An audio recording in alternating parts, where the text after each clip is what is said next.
Have you ever wanted to do a pathway on the side of your house with pavers or concrete, but didn't know where to begin or how to get started? Yeah, me too. You're definitely not alone. So I decided to tackle this project DIY style. Initially, I was going to do a paver pathway, and then I moved on to concrete sidewalk.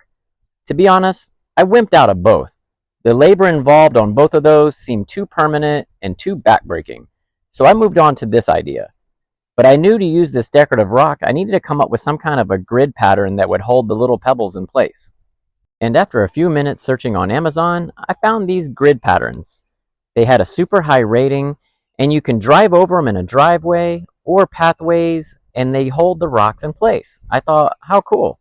These spikes, by the way, are what I'm using to hammer down these angle irons. But I know what you're thinking. Will they work? I don't know. I just work here. I love these hats. They're so fun to make, and it's a nice little side hustle.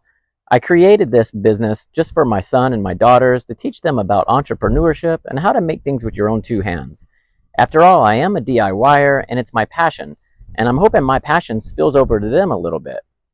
If you're interested in purchasing them to support our small little family business, I will have a link in my description box where you can do that. It is a side hustle, and it became fun. But let's show a little footage of the preparation of this spot, because it wasn't just fresh ready to go. I had to do some tilling, some raking. I even had to grab a 2x4 and screed the dirt. Now the idea wasn't to give it level, but it was to get it all the same grade so I wouldn't have any highs and lows. It worked great. If you don't have a bumpy lawn of highs and lows, you probably could get away with just killing the grass and laying down the felt and moving on to the next step with those grid patterns, but that wasn't the situation for me. My ground was completely rocky, up and down. It was like a roller coaster ride. Kind of reminded me of my life. But I needed to really get it nice and flat, so my grounds took a lot of preparation. And this was the only backbreaking part of the project. Once that part of the process was over, it was smooth sailing and it was time to move on. And you know how I love to create jobs for myself, so I went ahead and planted some shrubs. I wanted that extra pop of green color in combination with the decorative rocks. I thought it would just look really good. And in the end, it kind of did.